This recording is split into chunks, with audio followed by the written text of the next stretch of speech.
All right, so we'll get started here. Thank you everybody for joining.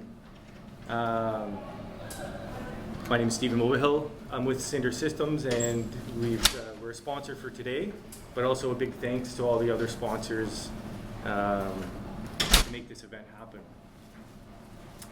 So I'm excited to talk to you guys today about orchestrating Drupal with n8n. And so maybe the first thing I'll do is just kind of get a quick show of hands. How many developers do we have here in the crowd? Oh wow, okay, pretty much everybody. Cool. And who uses AI with Drupal? Like, who has any experience with it? Okay, that's pretty cool. So yeah. So again, my name is Stephen Mulvihill, owner of Cinder Systems. We're an IT consulting company in Ottawa, and we specialize in federal government work and public sector as well. We're proud to be a Drupal certified partner at the silver tier, and that just is a designation that we have based on our continued work and contribution in the open source space. And so we're doing this work with n8n and Drupal integration as part of the Drupal AI initiative. And so I put together a bit of a demo for you guys today. So we'll just go over some quick high-level stuff, and then we'll get into the fun bits. Okay, so first thing we'll do today is we're going to answer a question like, what is n8n? I'm sure probably a lot of people here have heard of it, but maybe not a lot of people are actually using it. And then I'll show you how Drupal can interface with n8n to automate some workflows and to do some cool stuff like that. And then I'm going to give you a demo. I think I put 2 demos together that we'll go through shortly. And yeah, I'm excited to show you guys all this stuff. I think it speaks towards Drupal's extensibility and how we can kind of extend it to do some powerful things. So what is n8n? So n8n is a source available workflow automation and orchestration platform. I used to call it open source, but Dries corrected me. It's actually source available. So you can download the source code, you can modify it, you can host it and use services on it, but you can't put it and compete against n8n's cloud platform. So, you can pretty much do most anything you want with it, but so it's not open source, it's technically source available. And so n8n allows us to connect disparate systems, APIs, and we'll go through some, but there's hundreds of different services that you can connect. So things like Gmail and GitHub. You can also have things called code nodes and logic built in. And so we'll be going through some of that. You can see there's a picture here in the bottom right corner. So each one of those little boxes represents a node, and there's a visual kind of interface that you can modify your workflow, and so we'll go through that more in the demo. So how do n8n nodes connect? So as we saw in the previous slide, there is a visual interface that you can drag and drop and place nodes in your workflow. But in terms of how the nodes actually connect, so each node receives data in JSON format, and the picture here in the bottom right corner, that's just an example of one of the payloads that you might see. Then each node would either process or transform the data and output JSON on the other side. And so you can chain them together pretty simply like that. And so over the last bunch of months, been putting together a Drupal community node. So they call them nodes. And so you can see the picture here. It's actually the Drupal logo. It's a little box. So it's available natively as part of n8n now with this community node. And so we built the community node. It's a TypeScript, and then it's compiled to JavaScript. And it talks with Drupal via the JSON API. And it allows you to do things like basic authentication. So when in Drupal, you would enable the JSON API module, you'd set the permissions correctly, and then you provide a username and a password, and that's how you do the secure communication with Drupal. It also supports dynamic discovery of entity types and bundles. So when you're actually interfacing with the node, it's pulling those definitions from your site. So it's showing you the entity types and the bundles that are specific to your site. The node allows us to do generic CRUD operations, so create, read, update, delete, pretty basic stuff, and all that's supported out of the box with JSON API. And it allows us to do expression-based field mappings. So this little red string here would show you how to pull the title out of a node. So you can actually use those dynamic placeholders in your workflows. One of the next things that we're looking to do is upgrade the basic auth to use like OAuth 2 for secure delegated authentication. And then how to install it. So the way it works with n8n is you build a community node and you develop it, and then you get a bunch of users to use it. And at a certain point, you could request to have it part of n8n out of the box. So how we would use it now, you would actually have to go to n8n, you go to the settings, community nodes, and it opens up this little pop-up box that you see here. And then you type in the npn package name, which is n8n-nodes-drupal, and you would click install, and then it installs the package and Drupal node becomes available for your workflow. And so I've just added some links here. This is the link to the GitHub repo for the community node, the npm package that you would install, and then the Docker hub for n8n itself. And then we'll get into the demo. Okay, so this is the n8n interface. So this is like source available. The way that I went to Docker hub, downloaded the n8n image, I pushed it up into Azure and deployed it as a container instance. So it's here, it's n8n.cinders.io. So this is what we're using for the demo today. And so the home screen lists all my workflows. So I have this Drupal community node workflow, which is basically just a blank workflow. And so if I click the plus, this is just a trigger, so you can execute it manually by just clicking a trigger. But we can also add cron triggers. You can trigger your workflow from a webhook, a lot of different ways to do it. So if I click plus and type in Drupal, so I have the community node installed, so now we have Drupal logo out of the box. And when I click it, you can see I have the CRUD actions here, so create, delete, get many, and update. So let's just select get many. And then I have my input is on the left side. The input is just a trigger, so there's no data. And the output is after it runs this step. So the first thing I'm going to do is I'm going to select the credentials. So I have two different Drupal sites connected. So I'm just going to connect to my Drupal site 1. And now that and actually if I go into the connection string, you can see it actually tests the connection. It's green, so it's able to connect to my website with basic auth, username and password.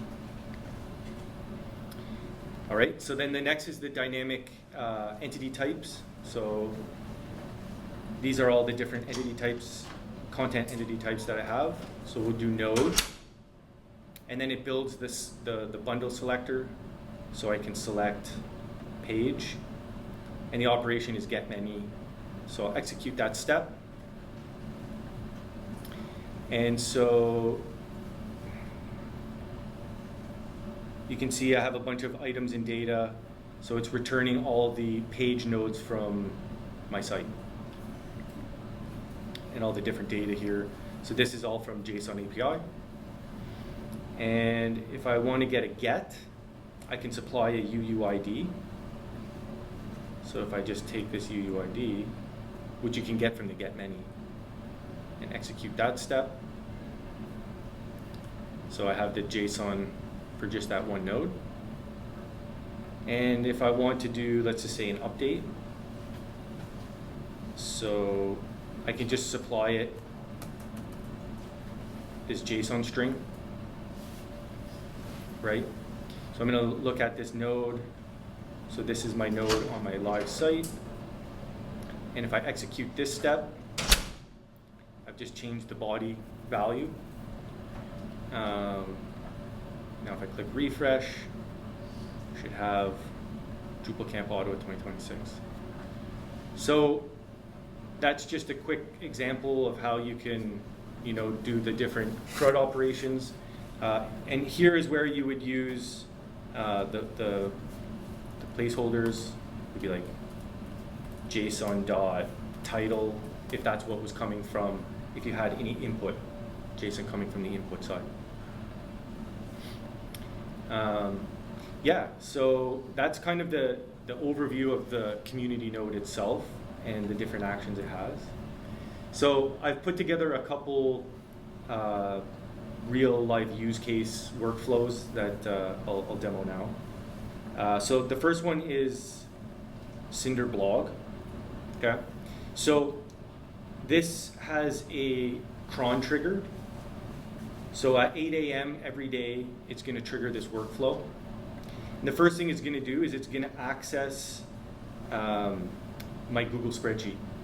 So I have this Google spreadsheet here, and it has a list of different blog sites, RSS feeds like Dree's site, Microsoft, and a bunch. So it's going to get a row out of that spreadsheet. And then this is a code node. So you can add code nodes in, and you can either do it in JavaScript or Python. And basically, it just allows you to manipulate the data. Like for this one, it's just going to choose a random row. So it gets the spreadsheet data, chooses a random row.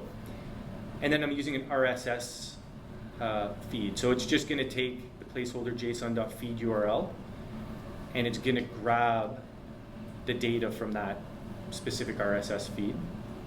Then another code node is going to look through what's returned from that and just select one at random. Then that randomly selected RSS feed is going to be fed to my AI agent. And in this case, you can have all different models attached to it. In this case, I just have OpenAI chat. So I can go here, GPT-4o mini. So it's going to feed the data from that RSS feed into the agent, and it's going to just summarize it, put some markup around it, titles and paragraphs and stuff. Then I have another code node, which is just going to take all that output and prepare the data for JSON API. Then it's going to send me an email to approve it. So at 8 o'clock in the morning, I wake up, I get an email, I can look in the email, I could read the article, and I can approve it or deny it. If I approve it, it posts automatically to my website in a draft, and then so I can go manipulate that and publish it. So let's just execute this now. So you can see along the way, it's going to go green for every step that it's completed, and anything that's pending is red. So it's going to take a little bit on the AI stage because it's, well, doing what AI does.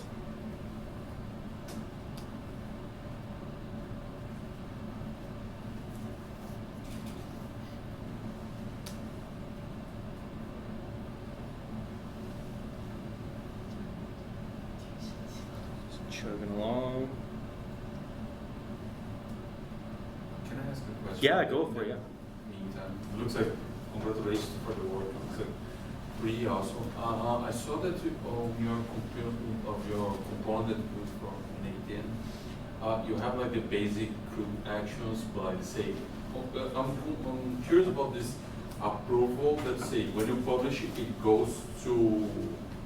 publishes to Drupal as a draft, so you can, does your component support, like, for example, when I approve, like, for example, I get like a draft article on Drupal, when I get like the draft article, to send an email, and like if somebody approves, it switches from draft to publish? Yeah, and there's many different ways to do that as well. So that could be done as part of n8n workflow. That could also be done on the Drupal side, right? And one of the next things that we'll be looking to do is actually add integration for things like ECA triggers and Drupal events and things, so that it could be actually a bi-directional workflow. So n8n could do things, pass it to Drupal. You could do some things in Drupal and passes it back and forth. So I think there's a couple ways of implementing that. So right now it's waiting at the approval stage. So I'm going to go to my email, and I have this email here. All right, understanding the sovereignty prerequisite. So it's taken a blog post, it's summarized it for me. Now I understand, like, this is not necessarily a good use case. You don't want people just generating slop, and I've had feedback like that. So this could very easily be, you know, some internal data feed. This could be, you know, many different things, but just kind of showing. So now I could just say approve. So if I click approve, it goes to an endpoint, it approves it. So if I go back, you can see it's checked. So it passed the approval stage, and it's posted to Drupal using the community node. So if I go back to my Drupal site and click refresh, so I've got this new node here, and you can see it's unpublished. And I'm using content moderation, so you can see the moderation state is in draft. And so I could go and I can edit this, do whatever I want, and post it. I'm not going to, but it's just a demo to show what the capabilities are. So yeah, that's the full end-to-end. And so this is the editor view. There's also the executions. So I could go into an execution and say, okay, I want to see, like, this was the one it actually sent me this morning. So you can click an execution, and if I go into the approved state, on the input side, I can see this was the data that was returned at that step for that execution, that instance of the execution. So you can go back in time and kind of see how all of your workflow runs have and what they look like. All right, so that was kind of just a demo to show, you know, simple workflow, and we're actually creating content within Drupal. So I've also put together. I have a question. Sure. Maybe I missed it, but so this dashboard is a standalone application, or? Yeah, this is n8n. Okay. So n8n is the orchestration workflow automation platform. It's separate from Drupal. Okay. So this is source available. I was going to say open source, but source available. You can spin this up as like a container instance, or probably other ways as well. And so the Drupal community node is the integration piece between Drupal and this platform. Thank you. Okay, so I've put together this other workflow. It's pretty neat, actually. There's a couple workflows that I'm putting together for clients. This is one that I'd like to put with a couple clients because it's so cool. So in this one, we have a manual trigger. So I'll trigger it now. It goes to Drupal, and it's going to do a get many. So it's going to get all my page content, and then it becomes available on all the metadata through JSON API. Then I have this code node. It's just going to build an array of all my data, and it's just going to take the URL aliases. So it's going to build a list of all the URL aliases from my site, all the pages. And then there's this HTTP request node that comes default with it. So what I'm doing is I'm actually sending that URL alias to W3C. And so W3C validation tool is going to scan it for any issues. And then it comes to this other code node, which I just look at the output, and if there's any errors, then it's going to keep those items, and if there aren't any errors, it's going to filter those items out. And so any items with errors get fed to the AI agent, and the AI agent is going to summarize the issues coming back from W3C. So it's going to give a layman's term explanation and how to fix it, right? And then you've got the details below for a developer. And then it goes to this merge node. So the merge node takes data from two sources and merges it into one. So it's going to actually merge the error coming from W3C with the summary of the error from the AI. And then it's going to go and it uses another HTTP request node, and it's going to go to look at my GitHub repo to see if an issue already exists for that specific page. If the issue already exists, it's going to drop it, and if it doesn't, it's going to create it. And that's what this if node is for. So if it exists, then don't create it. If it doesn't, then if it's false, then create an issue in GitHub. So I've got this GitHub repo here, right? There's no issues. So we're going to execute this workflow.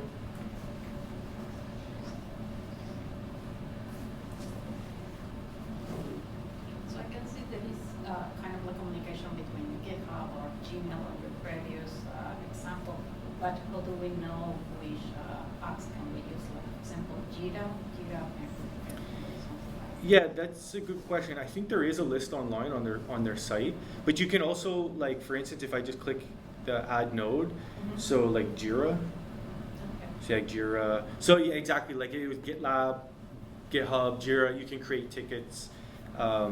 It's pretty neat. Like for like Gmail, for instance, you can have it watch your inbox, and if it sees something with something in the subject, it will then, you can take that email, you can feed it to AI, you can, put together a response and send that out. So I'm just going to click refresh here.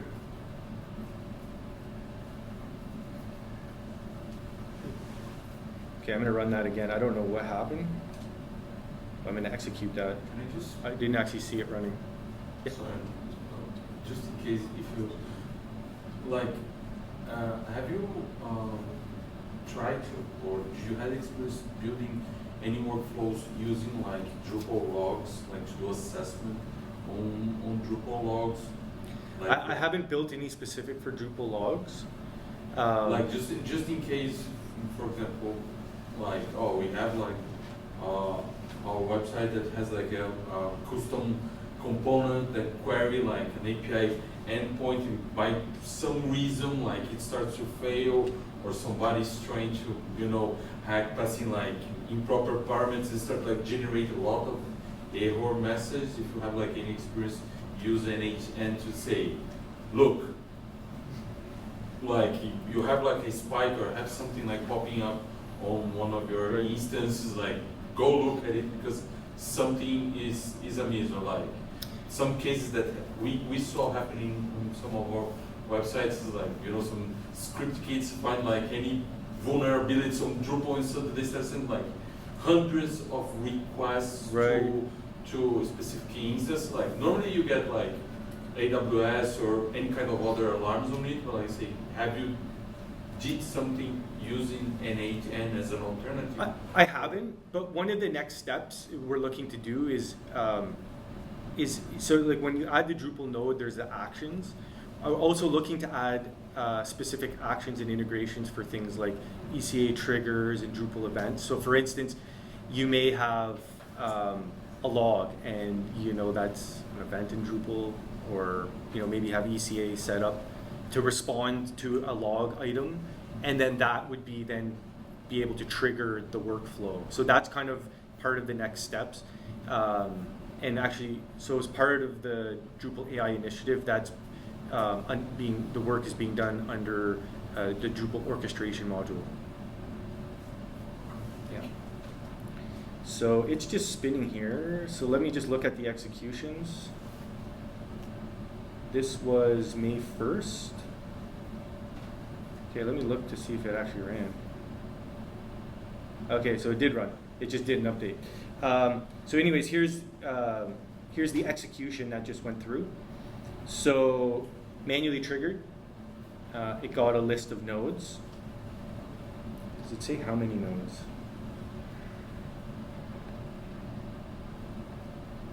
So it got a list of 4 nodes from my site. I don't have very many pages. I have other content types. Built the array, sent it to W3C. It checked for the errors. And if I look at JSON, error count. So I have 1, 2. Oh, so I have 3 items. So out of the 4 that it scanned, 3 of them have errors. Were sent to the AI agent and went all the way to this if, and they didn't exist, so then it created an issue. And so here were the 3 issues that it created. So if I go here, and when, like for the different services, every service is different. Like some of them are really easy, like GitHub is really easy to set up. You could do it all within like 5-10 minutes. Some of them, like LinkedIn, you actually have to apply for a certain role or permission, and then they ask you a bunch of questions because they don't want you probably automating it and filling it with slop. So with GitHub, it was super easy, but so I used my own credentials, to put it through. So you could see it looks like it was created by me. Here's the AI summary, and here are the actual errors coming back from W3C. And if I run it again, I think I did actually run it twice. It doesn't duplicate it. So these are the 3 pages that had errors.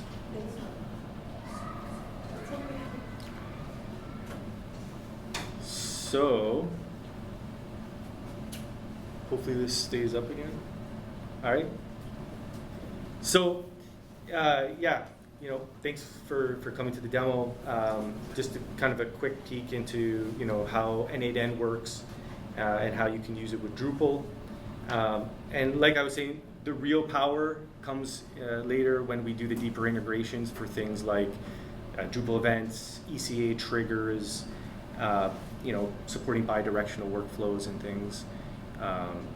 So those are kind of the next steps that we'll be looking into. And it is open source, not n8n, that's source available, but the community node is open source.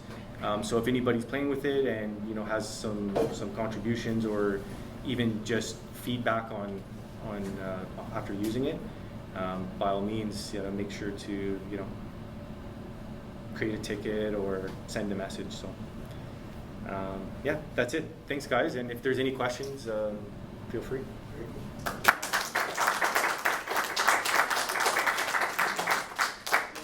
of the latest series, you did mention this like source available thing, and you demoed a different tool. Have you tried it at all? The active pieces? Yeah. Yeah, I did. I have. How far along is it compared to?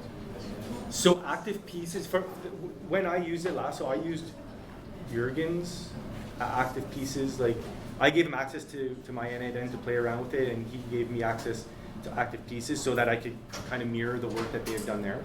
So they have the CRUD operations, and they also have the orchestration, like ECA triggers. So they're kind of like the one step ahead of n8n, and that's what I've been using to model to set up. But the wider ecosystem, I guess, and might have more integrations. Honestly, I'm not sure. n8n for me, when I got into automation, I saw n8n and I downloaded it. It was simple to install, and I used it. And all the YouTube videos that I see are all n8n, so that's what I chose. I think active pieces was something that they were interested in because it was maybe new and there was some possibility of doing some investing into it or something. But I'm not sure, like in terms of the features, how they compare. Yeah. I have a couple of questions. Sure. The UI or AI node, does that allow custom sources? Like we run an open web UI AI server in-house. Like an old Llama or something? Or Yeah, exactly. Yeah. Does it let you plug in kind of your own backend? I haven't done that yet myself, but as far as I'm aware, yes. Cool. Yeah. Okay. Yeah. And for the, like while you're building these workflows, does it have kind of a step debugger type thing where you can kind of run just one node at a time, inspect the input, the output, and then let it kind of get to the next one? Rather than Yeah. kind of let it run and hope for the best? Well, yeah, so I'll quickly show you that. So if I go to the editor and like, let's just say I go here. So this is the input data, this is the output data. So, oh, let me just refresh this.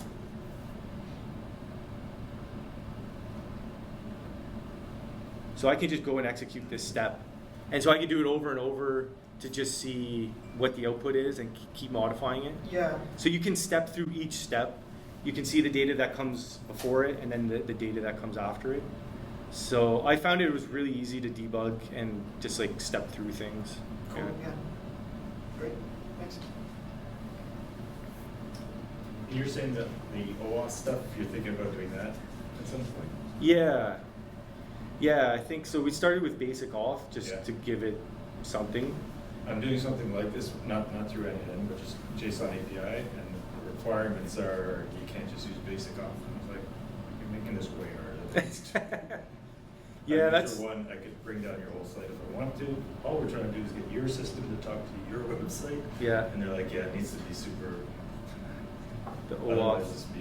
Yeah, I avoided that at the beginning just to remove complexity, Yeah. just to get it working. It's unnecessary complexity. It just happens. Yeah.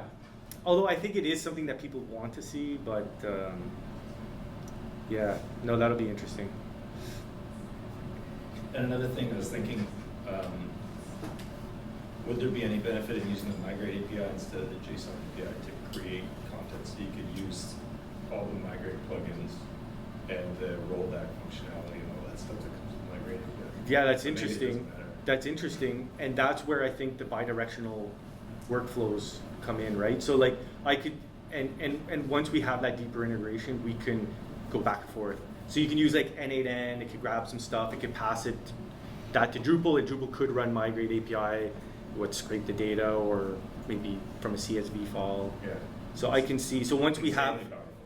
yeah, exactly. So once we have those additional actions that we can, basically support the bidirectional workflow, then Yeah. I think it would open that door. Very cool. On this thing, like, do you have any experience, like, for example, you saw like the first example you showed that you get a URL, query contents, get it from. Do you have any experience, for example, instead of using like something available on the internet, because sometimes we have like people in the office like they publish like a PDF document or a Word document, like to extract the content from the Word document and turn it into like a node into Drupal. Have you done something with the n8n? In n8n? Yeah. No. Again, I think it's like, if you could do it in Drupal, once we have the bidirectional, then you could kind of trigger that on the Drupal side if need be. Yeah, no. That's because like we have, again, I'm just trying to apply to the current infrastructure we have it over there. Is that like we have like a system that we publish like notifications to be sent to countries over there. So like, it's Right. oh, the guy click into the system, upload a file, then it sends an email. So like the idea would be like, okay, create a trigger that monitors this email. If you get a message, get the file, convert it, and generate a node on Drupal. That's what I was thinking about it. And also too, like after I created the community node, I was like, wow, this like you could create little community nodes for any little thing you want. It was pretty, once you get into it, it was nice. And this is the first time I've done like an NPM package myself, but there was a nice command that kind of gives you the template of a community node. So I could easily see creating a community node if you had like a proprietary thing in-house that you needed to interface with. creating a little community node for it. Or if you could set it up with Drupal in the future, maybe n8n could trigger Drupal to run that process as well, like through ECA or. Well, I think we're at time here, so yeah, thanks everybody for coming. Appreciate it.